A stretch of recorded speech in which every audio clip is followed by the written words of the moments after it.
पूरे पृथ्वी में हर 3 में से 1 इंसान रात में ठीक तरह से सो नहीं पाते। वो लोग धीरे धीरे इंसोम्निया का शिकार बन जाते हैं। अगर हर रात ऐसा ही चलता रहा तो इनमें से 95% लोग 18 डेज के अंदर ही गुजर जाते हैं। और जो इंसान इस लिमिट को पार कर जाते हैं उसे किसी डॉक्टर की नहीं, किसी दवाई की नहीं, उसे जरूरत होती है किसी प्रीस्ट की। हेलो गाइस, मैं हूँ Preeti. Welcome back to my channel.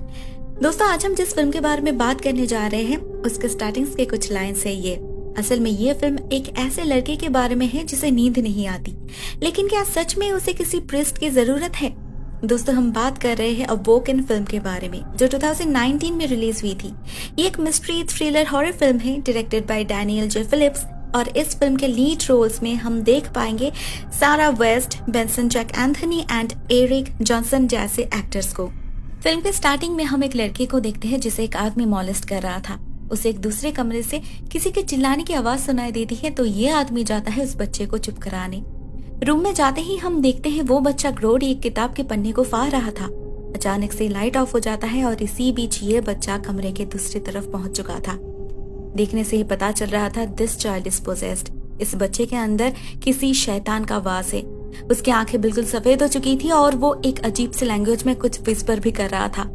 यह आदमी डर के मारे उसे शूट करने की कोशिश करता है, लेकिन जैसे ही उसे वो विस्परिंग सुनाई देती है उसके हाथ से गन नीचे गिर जाती है और अभी वो किसी और के वश में था। इसके बाद उसके साथ क्या होता है हमें नहीं पता चलता। कमरे के बाहर से हमें सिर्फ एक बहुत ही डरावनी हंसी सुनाई देती है, जिसे सुनकर किसी की भी रूह कांप उठेगी। अगले सीन में हम मिलते हैं कार्ला से। वो एक मेडिकल स्टूडेंट है और उसके क्लास में प्रोफेसर रॉबर्ट मतलब रॉब एफएफआई के बारे में पढ़ा रहे थे, फैटल फैमिलियल इंसोम्निया। इस बीमारी में लोग सो नहीं पाते, मरते दम तक वो लोग जगे रहते हैं।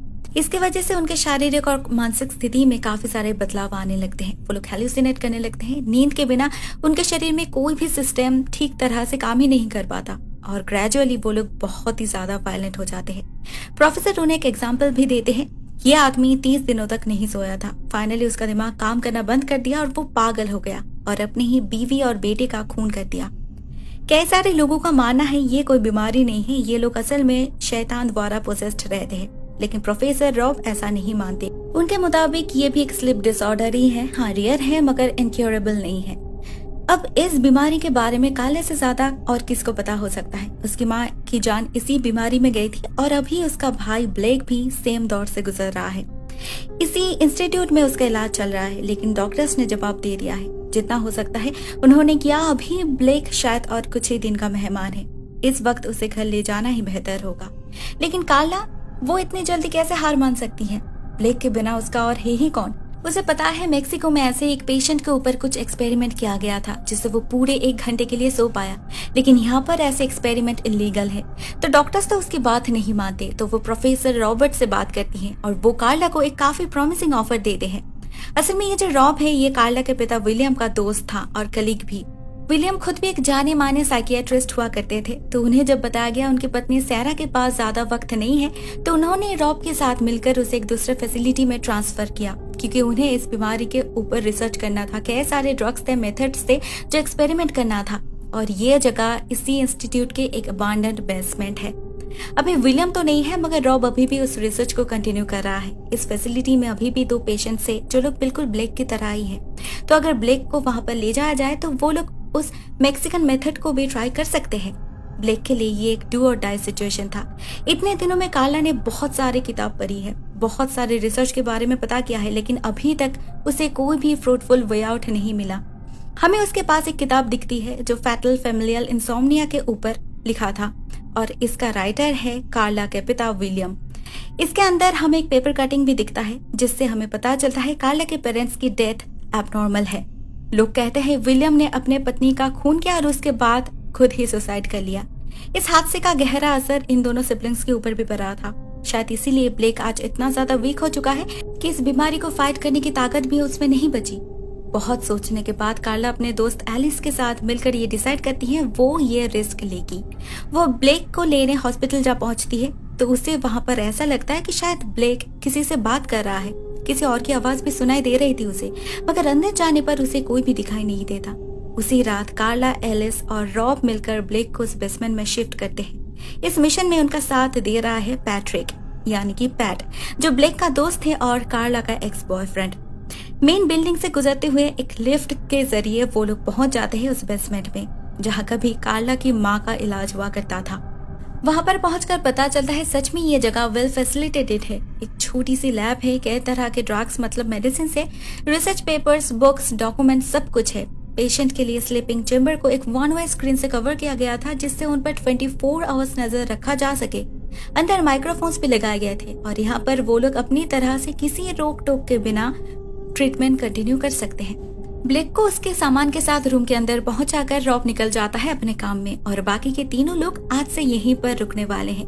यहाँ पर और भी 2 पेशेंट्स हैं, एंजेला और क्रिस, ये दोनों भी स्लीपिंग डिसऑर्डर के पेशेंट्स हैं। तो आज से ब्लेक के साथ साथ इन दोनों का भी ख्याल रखना है उन्हें।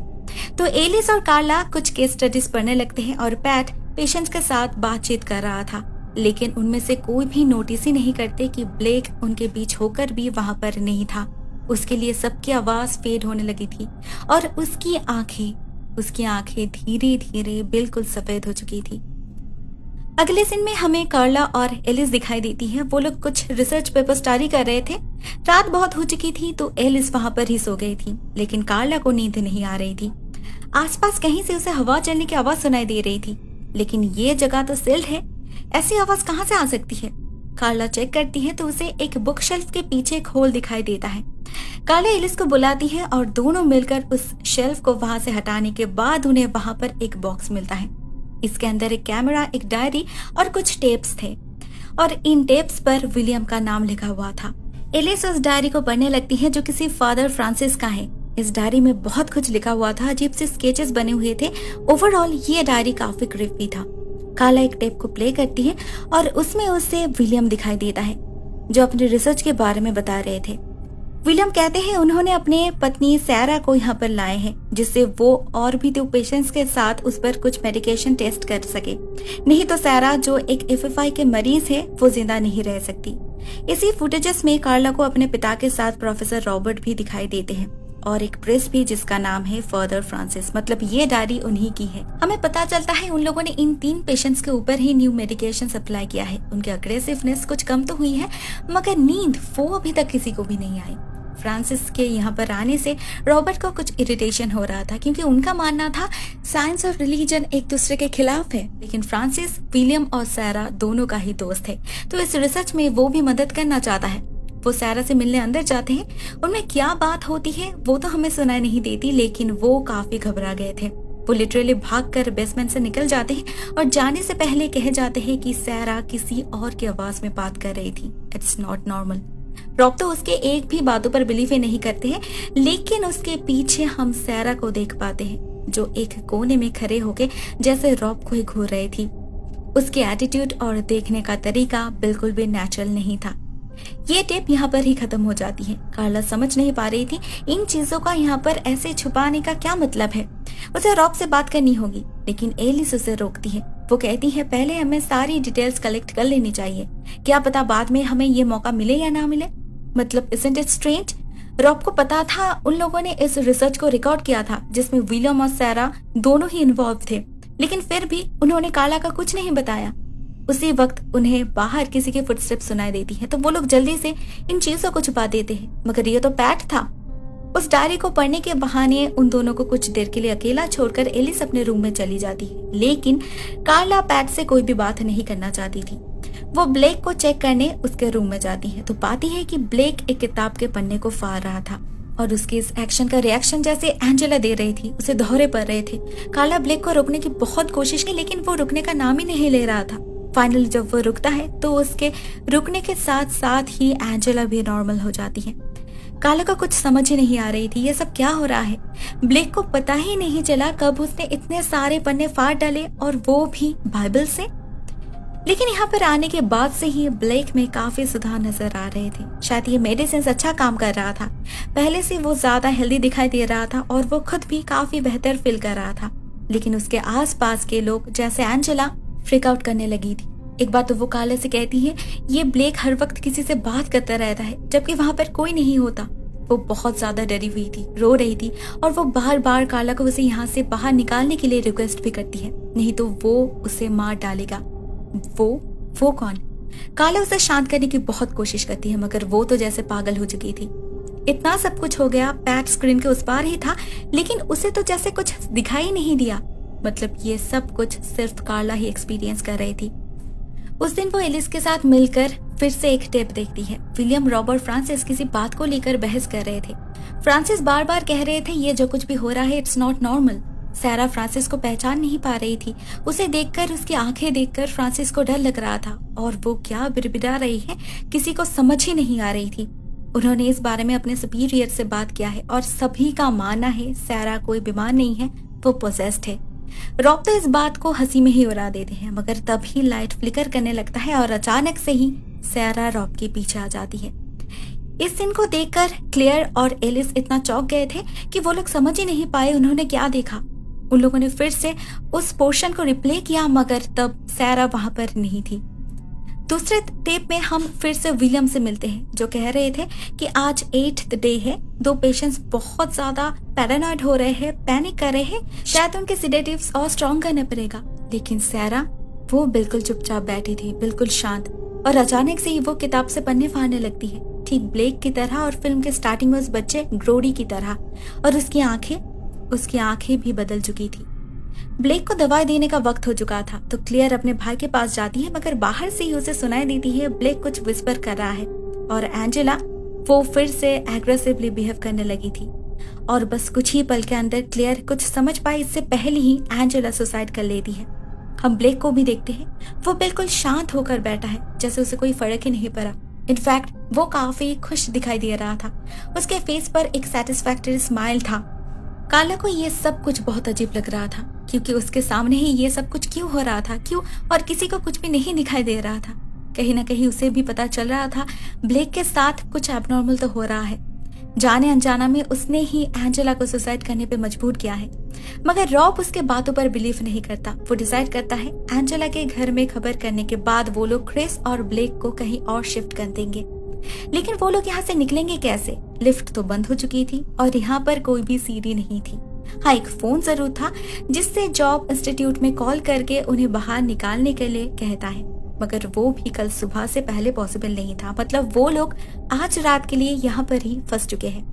अभी समय मिला है तो उसे यूज करने में ही भलाई है। तो एलिस जाती है उस डायरी को कंप्लीट करने और क्लियर जाती है अपने भाई को इंजेक्शन देने। वहां पर दोनों भाई बहन में आपस में कुछ हैप्पी मेमोरीज को शेयर करने वाली बात होती है, लेकिन अचानक से ही ब्लेक क्लियर को चोक करने लगता है और कहता है, मैं तुम्हें भी ठीक उसी तरह से मार डालूंगा जिस तरह से तुम्हारी माँ को मारा था। क्लियर वहां से भाग तो निकलती है, मगर ये सब कुछ देखकर उसका दिमाग काम करना बंद कर दिया था। तो वो पैट के साथ इस बारे में डिस्कस करती है, उसे वो टेप्स भी दिखाती है और इस बार दोनों मिलकर एक नई टेप भी देखते हैं। इसमें विलियम अपने पेशेंट्स की इंटरव्यू ले रहे थे। पहले जो 2 पेशेंट से बात होती है वो दोनों बहुत ही अजीब तरीके से बिहेव कर रहे थे। एक तो सिर्फ चिल्ला रहा था और एक सिर्फ हंस रही थी। लास्ट में बात होती है सारा से। इन तीनों में अगर कोई सेन दिखाई दे रही थी तो वो है सारा, लेकिन उसकी बातें कुछ समझ नहीं आ रही थी।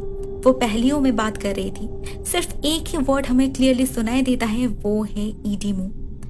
नेक्स्ट सीन में हम फिर से विलियम को देखते हैं। वो काफी परेशान दिखाई दे रहा है। बहुत दिन हो चुके हैं मगर कुछ खास रिस्पॉन्स नहीं मिल रहा। अचानक से उसके बिल्कुल सामने आ जाती है सारा। उसकी आंखें बिल्कुल सफेद हो चुकी थी। भले ही वो स्क्रीन को इस पार थी, लेकिन ऐसा लग रहा था जैसे वो इस पार भी क्लियरली देख पा रही है। विलियम जल्दी से फ्रांसिस को बुलाने जाता है और जब सभी लोग कमरे में वापस आते हैं तो कमरे की हालत ही बदल चुकी थी। पूरे स्क्रीन को होली बाइबल के पेजेस और खून से कवर किया गया था और अंदर से सिर्फ रोनी की आवाज आ रही थी। विलियम, फ्रांसिस, रॉब, किसी को भी अंदर क्या हो रहा था पता नहीं चल रहा था, मगर फ्रांसिस सारा को इसी वक्त बाहर निकालने के लिए कहता है। इतना कुछ देखने के बाद भी रॉब को लग रहा था सारा को किसी प्रिस्ट की नहीं दवाई की जरूरत है, नींद की जरूरत है, जिसके जवाब में कोई कहता है सारा को अभी से और कभी भी नींद की जरूरत नहीं पड़ेगी। ये किसने कहा किसी को भी पता नहीं चल पाया, क्योंकि स्क्रीन ब्लैक हो चुका था, सिर्फ ऑडियो प्ले हो रहा था। बहुत धीरे से कोई कुछ कह रहा था। फुल वॉल्यूम में क्लियर और पैट उसे सुनने की बहुत कोशिश करते हैं, मगर ये लैंग्वेज अननोन था। इस आवाज को सुनते समय वो लोग भी जैसे हिप्नोटाइज्ड हो रहे थे। लेकिन तभी वहां पर आ जाती है एलिस और उसके बुलाने पर उनका होश भी लौट आता है। एलिस ने फ्रांसिस की डायरी कंप्लीट कर चुकी थी और उसे जो पता चला है वो ये है, फ्रांसिस का मानना था सैरा को किसी शैतान ने पोसेस किया था। जो लोग ज्यादा देर तक जगे रहते हैं ये शैतान उन्हें ही पोसेस करता है और डेमोनिक विस्परिंग्स की मदद से इनोसेंट लोगों को सुसाइड करने पे मजबूर कर देता है। ऐसे इनोसेंट सोल्स को कंज्यूम करते करते एक ऐसा वक्त आएगा जब उसे और किसी इंसानी शरीर की जरूरत ही नहीं पड़ने वाली, वो फ्री हो जाएगा। इस डायरी में और भी कई सारी डिटेल्स है, सिंबल्स, सिम्टम्स, जिसे एलिस कन्विंस्ड हो चुकी थी कि फ्रांसिस बिल्कुल सही है, सैरा सच में पोजेस्ड थी और अभी शायद ब्लेक भी पोजेस्ड हो चुका है। उसे कोई भी मेडिसिन ठीक नहीं कर सकता, उसे एक्सोर्सिज्म की जरूरत है, जिसका तरीका भी इसी डायरी में लिखा हुआ है। ये बात तो बिल्कुल सच है कि उस टेप्स में जो भी कुछ दिखा गया था वो सब कुछ मीनिंगफुल नहीं था, मगर एक्सोर्सिज्म पैट तो मानने के लिए राजी ही नहीं हो रहा था। तो एलिस गुस्से में उठकर चली जाती है, लेकिन उसके जाने के बाद उन्हें एहसास होता है उसके बातों में कुछ तो दम है। तो वो लोग खुद उस डायरी को पढ़ने लगते हैं और उन टेप्स को भी चला कर देखते हैं, लेकिन यही लास्ट टेप था। तो लास्ट में क्या हुआ उन्हें कैसे पता चलेगा?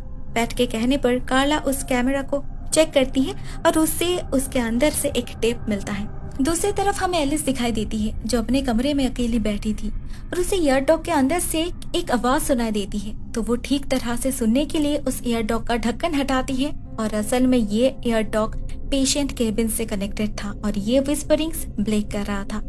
उधर क्लेयर और पैट इस टेप को प्ले करते हैं और उन्हें विलियम की लास्ट कन्फेशन मिलती है। वो अपने बच्चों से माफी मांगते हैं और फ्रांसिस के साथ सैरा के एक्सोर्सिज्म करने जाते हैं। पूरे कमरे में सैरा बिल्कुल अकेली थी, बाकी दो पेशेंट्स जैसे हवा में गायब हो गए थे, लेकिन सैरा खून से लथपथ थी। उसके हाथ में एक चाकू भी था और वो काफी डरावनी लग रही थी। तो हो सकता है उसने उन दोनों को मार डाला है। फ्रांसिस एक्सोर्सिज्म शुरू करते हैं, मगर सैरा एक अलग आवाज में उन्हें यहाँ से जाने के लिए कहती है।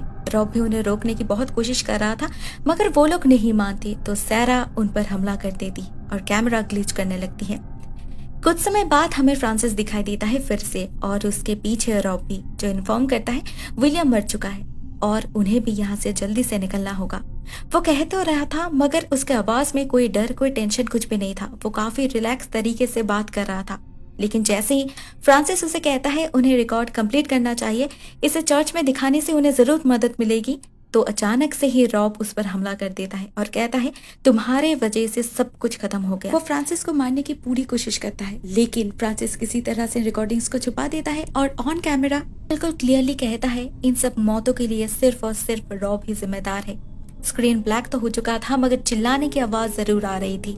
वी कैन अज्यूम फ्रांसिस को शायद रॉब ने ही मार डाला। इस सीन को देखकर कार्ला और पैट सब कुछ बहुत क्लियरली समझ चुके थे। वो दोनों निकले एलिस को ढूंढने, लेकिन अचानक से ही करंट ऑफ हो जाता है और एलिस उन पर हमला कर देती है। असल में एलिस पोसेस्ड हो चुकी थी। उसे जब विस्परिंग सुनाई दे रही थी उसी के वजह से वो उस शैतान के वश में आ गई थी। उसके आंखों से खून बह रहा था और अपने दोस्त के सामने ही वो करंट की तार अपने मुंह के अंदर डाल देती है, जिससे वहीं पर उसकी मौत हो जाती है। मतलब इस शैतान ईडीमू ने एलिस की आत्मा को भी कंज्यूम कर लिया था। सिचुएशन हाथ से बाहर निकल चुकी थी। पैट जल्दी से उस फोन से इंस्टीट्यूट में कॉल करने के लिए भागता है, मगर इसमें तो डायल टोन ही नहीं आ रहा था। इनफैक्ट ये फोन सिर्फ शो अप करने के लिए था। मतलब रॉब ने किसी को भी बताया ही नहीं वो लोग यहाँ पर फंसे हुए हैं। कोई भी उन्हें रेस्क्यू करने नहीं आने वाला, क्योंकि रॉब कभी चाहता ही नहीं था ये लोग यहाँ से निकले। वो तो इन लोगों को यहाँ पर लाए ही था बलि चढ़ाने के लिए, लेकिन उन्हें तो अपने आप को बचाना ही होगा। तो वो लोग ब्लेक को ढूंढने जाते हैं, मगर उन्हें ब्लेक नहीं मिलता। मिलती है तो सिर्फ क्रिस की लाश। उसके आंखों से भी खून बह रहा था और हो सकता है उसे भी ईडीमू ने विस्परिंग्स की मदद से ही वश में कर लिया था। इतने दिनों से वो हमेशा से हेडफोन्स लगा कर रखता था, लेकिन लास्ट टाइम जब ब्लेक विस्पर कर रहा था तो उसके फोन का चार्ज खत्म हो गया था और वो भी उस पॉइजनस विस्परिंग को सुन पाया था। तो अभी सिर्फ कार्ला और पैट ही जिंदा थे और शायद ब्लैक भी। पैट कार्ला को लेकर निकलना चाहता था, मगर कार्ला अपने भाई के बिना नहीं जाएगी। कुछ देर इधर उधर भटकने के बाद उन्हें ब्लेक दिखाई देता है, मगर वो शायद अपने वश में ही नहीं था। कार्ला को पता था उसे एक्सोर्सिज्म करना है। एलिस ने कहा था मंत्र यहाँ पर ही है, लेकिन कहाँ? उसे कुछ भी समझ नहीं आ रही थी। वो कुछ लाइंस पढ़ने लगती है और ब्लेक भी रिएक्ट करने लगता है। वो वीक हो रहा था, लेकिन तभी सामने आ जाता है रॉब और वो फिर से वही करता है जो उसने पहले भी किया था। उन्हें रोकने की कोशिश करता है, लेकिन पैट्रिक जाता है उसका सामना करने, तो वो उसे चाकू मार देता है और कार्ला को मार के बेहोश कर देता है। जब कार्ला का सेंस लौटता है तब वो देखती है रॉब कोई रिचुअल परफॉर्म करने के लिए अरेंजमेंट्स कर रहा है। वो ईडीमू को फ्री करना चाहता था, इसीलिए उसने कार्ला को नहीं मारा क्योंकि वो उसे भी बलि देने वाला था। ईडीमू को जितना सोल्स मिलेगा वो उतना ज्यादा स्ट्रांग बनेगा। मगर वो ये सब क्यों कर रहा था? वो क्यों ईडीमू को फ्री करवाना चाहता था? हमें पता चलता है फिल्म के स्टार्टिंग में हमें जो लड़का मॉलेस्ट होते हुए दिखाई दिया था वो था रॉब। वो आदमी उसे पिछले कई सालों से अब्यूज कर रहा था और वो सब कुछ चुपचाप सहन कर रहा था। हर दिन उसे नरक से गुजरना पड़ता था। लेकिन उस रात ग्रोरी को ईडीमू ने पोजेस किया था। डायरेक्टली ना सही लेकिन इनडायरेक्टली उसने उसकी मदद की थी। उस आदमी को पोजेस करके ईडीमू ने उसे मार डाला और रॉब को पता चला एक ऐसी शैतानी शक्ति के बारे में जिसकी मदद से उसे सब कुछ मिल सकता था। लेकिन ग्रोरी शायद समझ चुका था ये शैतान कितना खतरनाक हो सकता है। वो खुद को शूट कर लिया और ईडीमू गायब हो गया। उसके बाद डॉक्टर रॉबर्ट ने बहुत रिसर्च किया, ईडीमू को अपने अंदर लाने की बहुत कोशिश की, मगर वो कभी सक्सेसफुल नहीं हो पाया। जब उसे सैरा के बारे में पता चला तो उसे लगा वही तो है परफेक्ट कैंडिडेट। लेकिन उस रात उस प्रीस्ट ने मतलब फ्रांसिस ने कुछ ऐसा किया था जिससे विलियम को मारने के बाद सैरा खुद भी सुसाइड कर ली थी और रॉब ने फिर से एक बार ईडीमू को खो दिया। सालों बाद जब उसे ब्लेक मिला, अभी वो फिर से सब कुछ वेस्ट करना नहीं चाहता था। वो इस बार ईडीमू को फ्री करके रहेगा। इसी बीच ब्लेक भी वहां पर आ चुका था। रॉब मंत्र पढ़ने लगता है और कार्ला भी। पॉजिटिव और नेगेटिव शक्ति के बीच फिर से एक फाइट शुरू होती है। लेकिन इसमें रॉब एक गलती कर देता है। वो कहीं ना कहीं ईडीमू को कंट्रोल करना चाहता था, लेकिन ईडीमू उल्टा उसी की जान ले लेता है। अभी कार्ला की बारी थी। ईडीमू काफी शक्तिशाली बन चुका था। कार्ला उसे रोक नहीं पा रही थी। एट लास्ट वो हेल्पलेसली अपने भाई को बुलाती है। एक वही है जो अपने अंदर के डीमन को फाइट कर सकता है। होता भी वही। बहुत कोशिशों के बाद ब्लेक अपने आप को कंट्रोल करने में कामयाब हो जाता है और हमें वो शैतानी शक्ति उसके शरीर से निकलते हुए दिखाई देती है। फाइनल सीन में हम ब्लेक और कार्ला को देखते हैं। वो लोग वहां से कैसे निकले ये तो फिल्म में दिखाई नहीं गया, मगर हम गेस कर सकते हैं कार्ला को रॉब के पॉकेट से लिफ्ट की असली चाबी मिल गई थी। फिलहाल वो दोनों ही हॉस्पिटलाइज्ड है। अभी हालत भी काफी बदल चुकी है। हम ब्लेक को देखते हैं, वो बहुत ही आराम से सो रहा है, लेकिन कार्ला, उसके आंखों से जैसे नींद गायब हो चुकी है। तो क्या ईडीमू का अगला शिकार वो बनने वाली है? इसी सवाल के साथ ये फिल्म एंड हो जाती है। दोस्तों, इस फिल्म में एक ऐसी बीमारी के बारे में बताया गया है जो रियलिटी में भी एग्जिस्ट करती है, लेकिन हम श्योर इसके साथ किसी भी नेगेटिव शक्ति का कोई भी कनेक्शन नहीं है। It's just a fictional story. तो वैसे ही इस स्टोरी को लेना, एंजॉय करना। आशा करती हूँ ये वीडियो आप लोगों को पसंद आई होगी। So thank you so much for watching. Tata.